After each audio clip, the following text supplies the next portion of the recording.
Okay so हम लोगों ने बेटा कल की क्लास के अंदर है ना क्वेश्चन नंबर फर्स्ट करा था एक्सरसाइज 12.3 का। एंड आज अपन आगे प्रोसीड करते हैं। एंड आगे क्वेश्चन भी सिंपल है। इनफैक्ट पता है पूरी की पूरी 12.3 ही बहुत सिंपल कंसेप्ट ली जाती है। अगर आप इसको कंपेयर करोगे ना 12.2 के साथ में तो ये आपको कंपेरेटिवली ज़्यादा सिंपल साउंड करेगी। क्यों? अभी आपको आगे क्वेश्चन के अंदर पता पड़ ही जाएगा। ओके सो क्वेश्चन नंबर 2 में आपको बोला गया that find the area of the shaded reason in the figure 12.20 if radii of the two concentric circles with center O are 7 cm and 14 cm respectively and angle AOC is 40 degree। अब है ना यहाँ पे आपको basically दो concentric circles दे रखे हैं। And हम लोगों को पता है कि कंसेंट्रिक सर्कल्स वो सर्कल्स होते हैं जिनका सेंटर सेम होता है। ओके सो यहाँ पे आपको दे रखे हैं दो concentric circles. This is first, this second। इनका आपको सेंटर दे रखा है O, यहाँ पे आपको कुछ एंगल AOC दे रखा है 40 डिग्री। तो this is point A, this is point C and this angle is 40 degree. फिर आपको ये जो दो पॉइंट्स यहाँ पे आपको दे रखे हैं B and D, this is point B and this is point D। आपको बेसिकली इसमें जो एरिया फाइंड करना है वो है ये वाला। अब ये एरिया आपको फाइंड करना है। आपको बेटा दोनों सर्कल के रेडियस दे रखे हैं। आपको छोटे वाले सर्कल का रेडियस दे रखा है 7 सेंटीमीटर और आपको बड़े वाले सर्कल का रेडियस दे रखा है 14 सेंटीमीटर। तो ये जो OD है OB दोनों ही एक ही सर्कल की एरिया ही हैं। तो बेसिकली इसको अपन R1 मान लेते हैं। Here OB equal to OD equal to R1 ये हमको दे रखा है 7 सेंटीमीटर और जो OA आपको दे रखा है वो OC के बराबर होगा। इसको हम यहाँ पे R2 मान लेते हैं। ये आपको दे रखा है 14 सेंटीमीटर।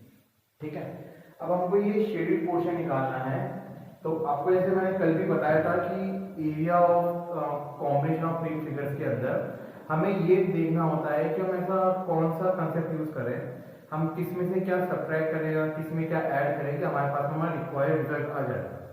अब अगर आप इस ध्यान से इस एरिया को देखोगे ना तो आपको पता पड़ेगा। अगर बेटा मैं ये जो आपका सेक्टर दिखाई दे रहा होगा सेक्टर AOC, अगर मैं इस सेक्टर के अंदर से इस अंदर वाले सेक्टर का एरिया माइनस कर दूंगा तो मेरे पास में ऑटोमेटिकली क्या बच जाएगा, ये शेडेड पोर्शन बच जाएगा। तो ये इतना ही सिंपल है। आपको यहाँ पे शेडेड पोर्शन लाने के लिए क्या करना है, सिंपली हमें यहाँ पे बड़े वाले सेक्टर में से छोटे वाले सेक्टर का एरिया सब्ट्रैक्ट कर देना है। तो आप चाहो तो पहले दोनों सेक्टर्स के लिए निकाल दो, आप एंड के अंदर अपना आंसर निकाल देना। ठीक है ना, जो हम लोग हमेशा करते हुए आए हैं। तो सबसे पहले इधर मैं इधर बड़े में इधर निकालता हूँ area of sector AOC, area of sector AOC। ठीक है, एंड हमारे पास में एरिया ऑफ सेक्टर का बड़ा सिंपल सा फॉर्मूला होता है, that is theta upon 360 into pi R square. Theta में क्या दे रखा है 40 डिग्री दे रखा है, तो 40 अपॉन 360। पाई की वैल्यू हमको इसमें कुछ अलग से लेने के लिए नहीं बोलेंगे, तो हम लोग इसके अंदर 22/7 ही लेंगे। एंड आपको बेटा छोटे वाले सर्कल का जो रेडियस है, सॉरी बड़े वाले सर्कल का रेडियस है उसको हमने यहाँ पे R2 मान रहा है, तो ये काम करना R2 लिख देना। ठीक है, तो R2 स्क्वायर आपके पास में जाएगा बेसिकली 14 इंटू 14। ठीक है, अब चेक करते हैं क्या क्या चीज कैंसिल आउट हो रही है। यहाँ पे 0 से 0 गया, ये 4 से आएगा यहाँ पे 9 टाइम्स, ये 7 से आएगा यहाँ पे 2 टाइम्स और कुछ कैंसिल आउट नहीं होना इसके अंदर। सिंपली 22 इंटू 2 इंटू 14 कर देना यहाँ पे। This will be equal to 44 into 14 upon 9 and इसको बेटा मल्टीप्लाई कर लेना। मल्टीप्लिकेशन वगैरह थोड़ा आप लोग ज्यादा जल्दी करना मुझसे। ठीक है,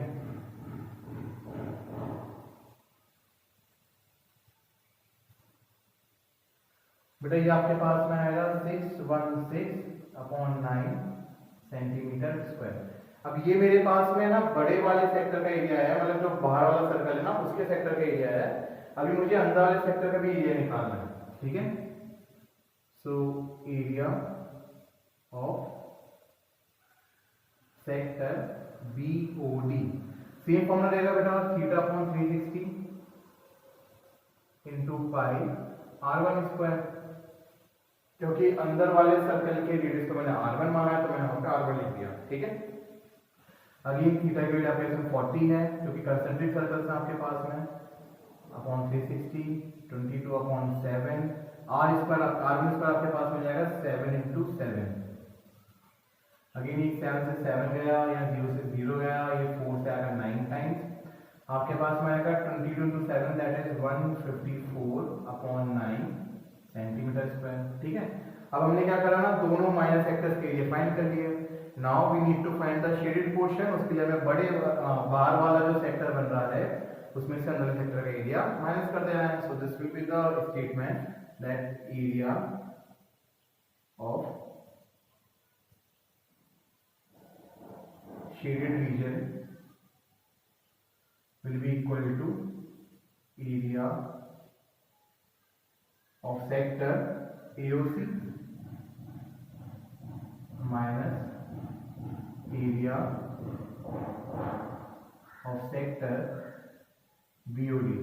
Now all we need to do is to substitute the values, that is 616 upon 9 minus 154 upon 9, 616 upon 9 minus 154 upon 9। अब आपको माइनस करना आना चाहिए दो फ्रैक्शन नंबर्स को, 9 एलसीएम आ जाएगा, यहाँ पे आएगा 616 माइनस 154, इसमें से 4 का 2 बचेगा, देन 11 में से 5 गया तो बचेगा 6, 5 में से बचेगा 4, 62 अपॉन 9। ठीक है, सिंपली चेक कर लेते हैं क्या 9 टेबल में आ रहा है, 3 टेबल में जरूर आ रहा है। ठीक है, 3 में जाएगा 3 टाइम्स, ये 3 से आएगा 154 टाइम्स। जब इसका डेसिमल एक्सपेंशन निकालोगे तो you will get 51.33 centimetre square. तो ये क्वेश्चन बहुत ही सिंपल है। हमने यहाँ पे सिंपली क्या करा, जो हमारे पास में दो माइनर सेक्टर्स बन रहे थे उसमें से हमने जो ये बड़ा वाला माइनर सेक्टर था उसमें से छोटे वाले माइनर सेक्टर के एरिया को सब्ट्रैक्ट कर दिया। ठीक है ना, सेक्टर का फॉर्मूला, सेक्टर के एरिया का फॉर्मूला हम लोग ऑलरेडी पढ़ चुके हैं, हमने काफी क्वेश्चन कर रखे हैं इस टाइप के सेक्टर के एरिया निकाल सकते हैं। ठीक है, so this is how you will do question number 2.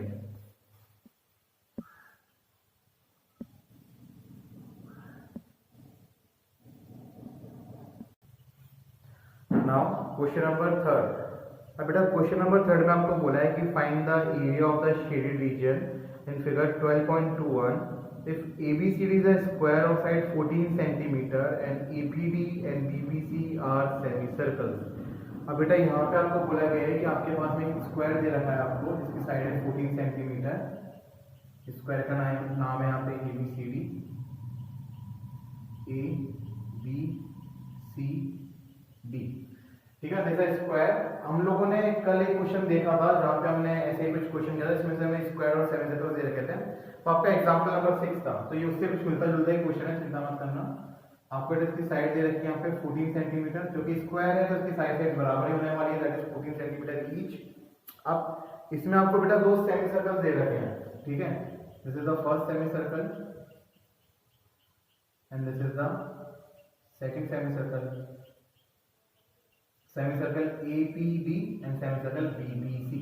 हमें जो इसमें एरिया फाइंड करना है वो है ये वाला।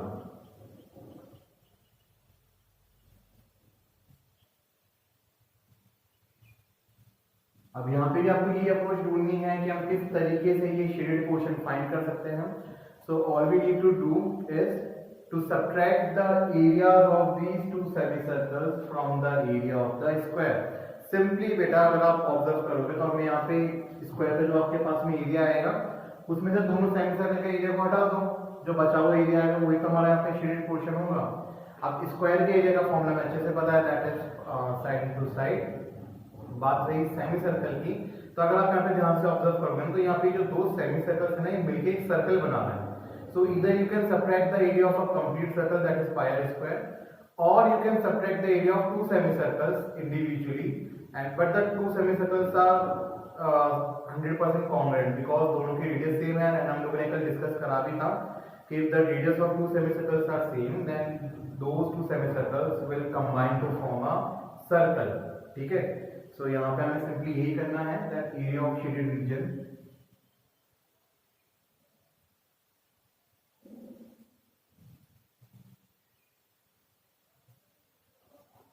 will be equal to area of square minus area of two semicircles, क्योंकि बेटा दोनों सेमीसर्कल सेम ही है तो हम एक सेमीसर्कल का एरिया निकाल के इसको 2 से मल्टीप्लाई कर देंगे, बात बराबर ही रहेगी। नाउ अगर बेटा ये आपको सेमीसर्कल दे रखा है तो ये बीसी भी आपके पास में कितनी हो जाएगी, 14 सेंटीमीटर हो जाएगी। यहाँ से ये एडी भी आपके पास में कितनी हो जाएगी, 14 सेंटीमीटर हो जाएगी। एंड अगर ये सेमीसर्कल है तो इसका मतलब जो आपको सेमीसर्कल का डायमीटर दे रखा है वो भी कितना दे रखा है, यहाँ पे 14 सेंटीमीटर दे रखा है ना, तो मैं ऐसा कह सकते हैं that the diameter will be 14 centimetre. तो उस केस के अंदर आपके पास में रेडियस कितना हो जाएगा, 7 सेंटीमीटर। ठीक है, सो अब हमारे पास में रेडियस तो है, हम सिंपली स्क्वायर का एरिया पे क्या लिख देंगे, साइड स्क्वायर माइनस, क्योंकि हमें दो सेमीसर्कल्स के एरिया को सब्ट्रैक्ट करना है, दोनों सेम ही है, तो इसको लिख देंगे 2 into pi are square upon 2। तो अल्टीमेटली बेटा 2 से 2 कट के ये पाई स्क्वायर ही बनने वाला है, कुछ नया नहीं बनेगा। ठीक है ना, so this is how we are going to solve it. अब साइड आपको कितनी दे रखी स्क्वायर की, 40, तो आएगा 14 का स्क्वायर माइनस दूसरे तो यही कट जाएगा, पाई की वैल्यू मिलेंगे 22/7। रेडियस हमारे पास में कितना है, 7 सेंटीमीटर, तो आर स्क्वायर हमारे पास में हो जाएगा 7 into 7, 7 से 7 गया, 14 का स्क्वायर हमारे पास में होता है 196, 22 into 7 हमारे पास में होता है 154, 196 में से बेटा 154 को सब्ट्रैक्ट कर देना, you will get 42 centimetre square. ठीक है, सो आप अगर ध्यान से ऑब्जर्व करोगे तो बेटा ये क्वेश्चन आपके जो एग्जांपल्स हैं उनसे ज्यादा आसान है। एग्जांपल्स आपके फिर थोड़े से लेंथी थे, बट हाँ धीरे धीरे एक्सरसाइज में कुछ ऐसे क्वेश्चंस आने वाले हैं जो कंपैरेटिवली थोड़े से लेंथी हो सकते हैं। टफ कोई सा भी क्वेश्चन नहीं होगा, चिंता मत करना, क्योंकि ultimately we need to do what, just to subtract some areas from some another areas, और कुछ नहीं करना होता इस क्वेश्चन में। ठीक है, तो आराम से इसको देखो, इसमें कुछ डाउट हो तो मेरे को बताओ। नाउ क्वेश्चन नंबर 4, अब बेटा क्वेश्चन नंबर 4 आपका है ना इंपॉर्टेंट है, तो इसको ध्यान से ऑब्जर्व करना। बोला गया है find the area of the shaded region in the given figure where a circular arc of radius 6 centimetre has been drawn with vertex O of an equilateral triangle OAB of side 12 centimetre as center। अब ये question बहुत आसान है बेटा, ध्यान से observe करना कि इसमें हमें करना क्या है। ठीक है ना, देखना कितना इजीली हो जाएगा। आपको बोला गया है, आपको बेसिकली यहाँ पे दो चीज दे रखी है, अगर आप ध्यान से ऑब्जर्व करोगे ना, एक तो आपको दे रखा है कंप्लीट इक्विलेटरल ट्रायंगल, और उसके ऊपर यहाँ पे बनाया गया है एक major sector. This time we will deal with major sector. कैसे देखना, जैसे मान लो this is your equilateral triangle and यहाँ आपके पास में आपको एक सर्कुलर आर्क दे रखा है। ये बहुत ही गंदा डायग्राम बनाया, तो इसको दोबारा बनाते हैं।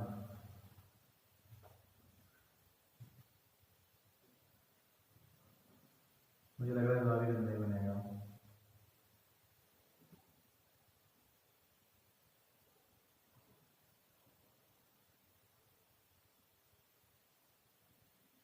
ठीक है, so this is the diagram given to you, और हमको बेटा ये एरिया भी निकालना है, हमको ये एरिया भी फाइंड करना है। हमको यहाँ पे एरिया 1 और एरिया 2, हमें ये दोनों ही एरिया यहाँ पे फाइंड करना है।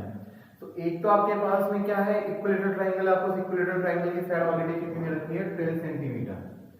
ठीक है, ये आपको डायग्राम में गिवन है, and this is the centre O, and आपको ट्रायंगल का नाम दे रखा है ट्रायंगल OAB, एंड बेटा आपको ये जो लेंथ दे रखी है, कितनी रखी है यहाँ पे, 6 सेंटीमीटर। इसका मतलब हमें यहाँ पे क्या गिवन है, रेडियस भी गिवन है। अगर आप इसको एक सेक्टर मानोगे तो आप देखोगे तो बेटा ये आपका रेडियस ही तो होगा, ये जो इतना आपके पास में डिस्टेंस आने वाला है। तो आपको यहाँ पे रेडियस भी गिवन है, दैट इज 6 सेंटीमीटर। आप उसका एरिया फाइंड करना है कंप्लीट पोर्शन का।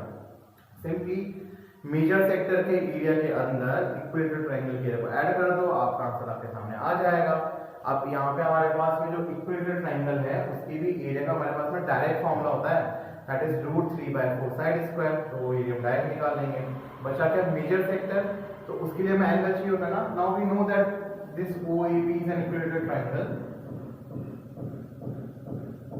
Here triangle OAB is equilateral. अगर बेटा ये इक्विलेटरल ट्रायंगल है तो हमें अच्छे से पता है कि इक्विलेटरल ट्रायंगल के अंदर जो एंगल्स होते हैं कितने डिग्री के होते हैं, 60 डिग्री के होते हैं। अगर ये एंगल 60 डिग्री का है तो ये जो रिमेनिंग एंगल होगा ये कितना हो जाएगा, 360 minus theta, that is 300 degree. ये तो हम लोग फॉर्मूला यूज करते हैं। तो अब देखना इसको हम कैसे सॉल्व करने वाले हैं। That area of the shaded reason, therefore area of shaded region will be equal to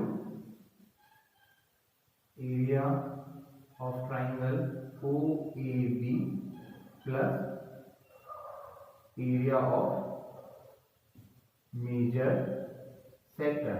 हमें अल्टीमेटली यही पता लगाना होता है बेटा कि किन एरियाज को ऐड या सब्ट्रैक्ट करना है, और कुछ नहीं। बाकी जो फॉर्मूले में आप ऑलरेडी पढ़ चुके हो पहले भी। सो अगर आप OAB ट्रायंगल के एरिया की बात करेंगे तो that is √3/4 into side square plus, अगर मैं मेजर सेक्टर के एरिया की बात करूंगा तो बड़े सिंपल सा फॉर्मूला होता है, that is 360 minus theta upon 360 into pi are square. ये हम लोगों ने बहुत पहले पढ़ रखा है। यहाँ पे भी आपको पाई की कोई स्पेसिफिक वैल्यू लेने के लिए बोला नहीं है ना, आपको यहाँ पे √3 की वैल्यू लेने के लिए बोला, तो बहुत अच्छी बात है। यहाँ पे √3 एलवी रहेगा अपॉन 4 साइड स्क्वायर, साइड कितने रखिए 12, तो ये आपके पास में जाएगा 12 का square plus 360 minus theta, theta कितना बेटा यहाँ पे 60 डिग्री, बिकॉज इक्विलैटरल ट्रायंगल है, सारे वर्टेक्स एंगल 60 डिग्री के होते हैं। तो ये आपके पास में आएगा 360 माइनस 60 होल अपॉन 360 पाई का वैल्यू 22/7 आर स्क्वायर, रेडियस कितना हो जाएगा आपके पास में यहाँ पे 6 का स्क्वायर, यहाँ पे लिख देना 6 का स्क्वायर। तो ये सिंपली हमारे पास में हो जाएगा यहाँ पे √3/4, 12 का स्क्वायर आपके पास में होता है 144, 360 में 60 का तो कितना बचेगा 300 अपॉन 360 इंटू 22/7 एंड 6 का स्क्वायर कितना होता है 36। सिंपली बेटा देखो 36 की टेबल में जाएगा 10 टाइम्स, ये 0 से 0 भी कट गया आपका यहाँ पे शायद 4 की टेबल में आपके पास में जाएगा 4 3 12, 4 6 24, तो ये आपके पास हो जाएगा 36√3 प्लस यहाँ पे नीचे 7 है, 22 इंटू 3 आपके पास में जाएगा कितना 660/7। अब आप चाहो तो यहाँ पे कुछ ये कॉमन ले सकते हो, क्योंकि देखो यहाँ आपको √3 की वैल्यू पुट करने के लिए बिल्कुल नहीं बोला गया है। अगर आपको यहाँ पे √3 के लिए पुट करने के लिए नहीं बोला गया है तो there is no need to substitute the value, you can keep your answer in this form also, और you can do is you can take out something common जो यहाँ से आ रहा हो। यहाँ से शायद आपके पास में 36 कॉमन तो नहीं आ रहा, बट आई थिंक यहाँ से 12 कॉमन आ रहा है आपके पास है ना। अगर आप 12 कॉमन लोगे तो अंदर आपके पास में क्या बच जाएगा यहाँ पे 3√3 प्लस यहाँ से 12 कॉमन लोगे तो 12 5 + 60, फिर 6 बचेगा, दैट इज 55/7 सेंटीमीटर स्क्वायर। अब जो कैलकुलेशन है बेटा वो आपको थोड़ा सा इसके अंदर पैनिक कर सकती है, बट कैलकुलेशन आपको करनी आनी चाहिए। आप 10th क्लास के स्टूडेंट्स हो, अब 10th क्लास के स्टूडेंट अगर एलसीएम लेना नहीं आ रहा, मल्टीप्लिकेशन करना नहीं आ रहा, तो दिक्कत की बात ज्यादा ध्यान रखना, ठीक है। बट लेकिन क्वेश्चन आसान है, सिंपली हमने यहाँ पे इक्विलैटरल ट्रायंगल के एरिया के अंदर मेजर सेक्टर के एरिया को ऐड करा है, और यही कंसेप्ट हमें पता होना चाहिए। बाकी जो कैलकुलेशन है वो तो कैसी भी आ सकती है, नंबर कैसे भी आ सकता है, आपको मल्टीप्लाई प्लस डिवाइड मैच करना सब आना चाहिए, ठीक है। So this is how you will do question number 4.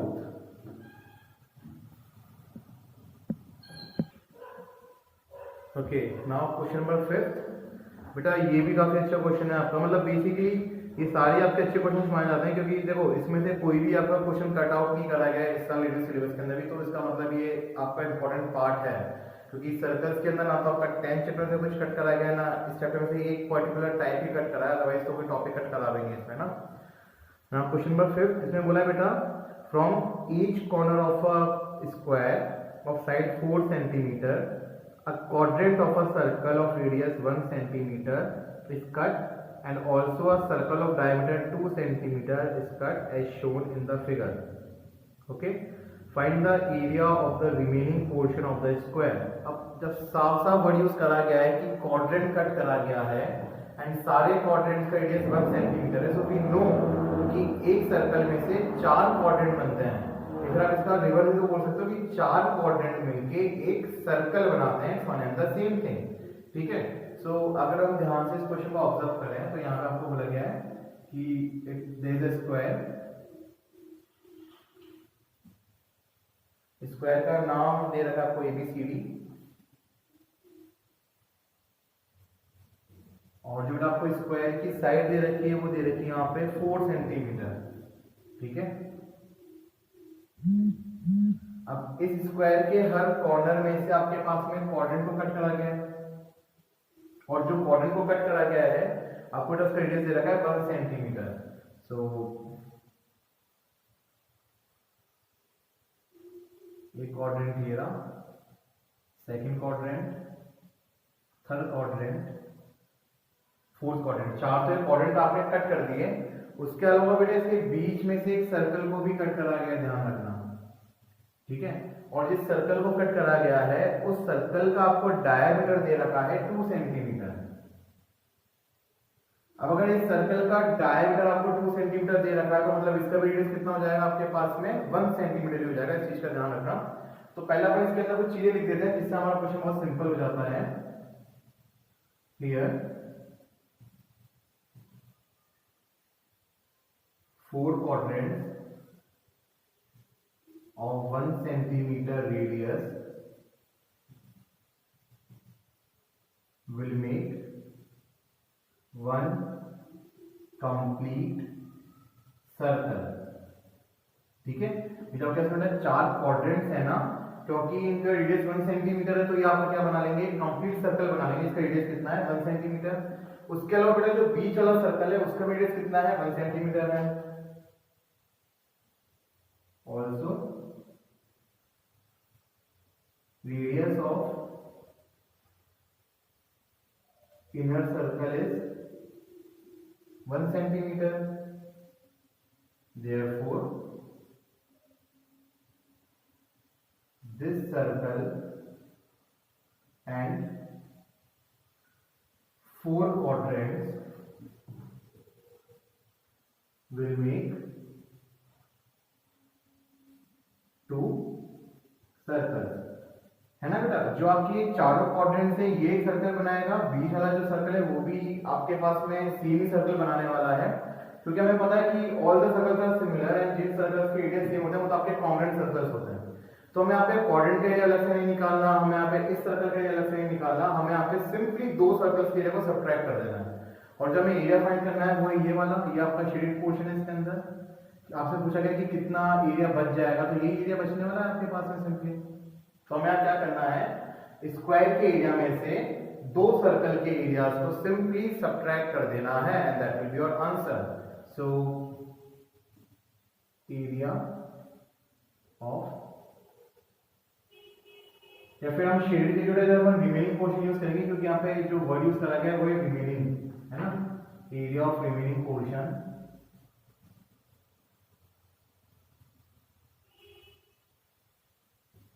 will be equal to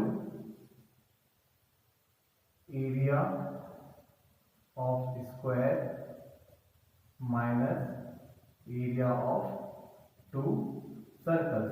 देखो अब आप है ना डायरेक्टली ये चीज यहाँ लिख सकते हो, उसके पहले आपको ये चीज यहाँ पे डिफाइन करनी पड़ेगी कि हमने 2 सर्कल्स यहाँ पे क्यों लिए।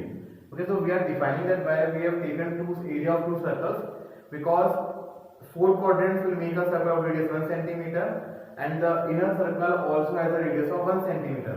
That's why the 2 circles are common and we can take 2 circles, area of 2 circles combined। ठीक है ना, इस चीज का यहाँ पे ध्यान रखना। So simply आपके पास में एरिया ऑफ स्क्वायर कितना हो जाएगा, side square minus area of 2 circle, तो एक सर्कल का एरिया निकाल के 2 से मल्टीप्लाई कर देते हैं, that is pi are square. अब आपको स्क्वायर की साइड कितनी रखी है, यहाँ पे 4 सेंटीमीटर दे रखी है, तो दिस विल बी 4 का स्क्वायर माइनस 2 इंटू 22/7, रेडियस कितना दे रखा है आपका यहाँ पे 1, तो 1 का स्क्वायर। यहाँ पे बेटा आपको पाई के लिए कुछ और लेने के लिए बोला नहीं, तो आपको ये लेनी पड़ेगी, हो जाएगा 16 minus 44/7।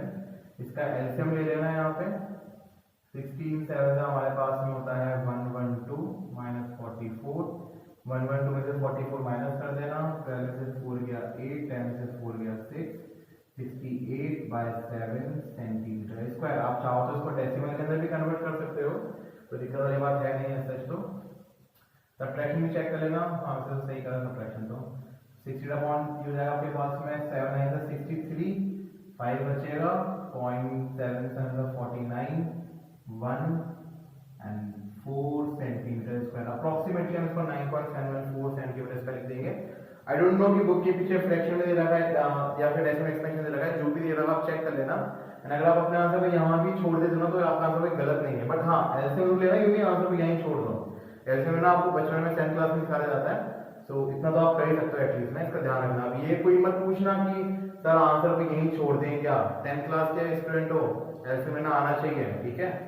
So this how we will do this question. And ये बहुत ही इंपॉर्टेंट क्वेश्चन है बेटा।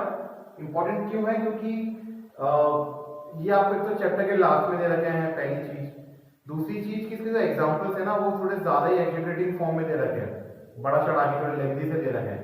एंड जो ये क्वेश्चन है उतने ही छोटे हैं जितने आपके एग्जांपल्स बड़े हैं, इसका भी ध्यान रखना।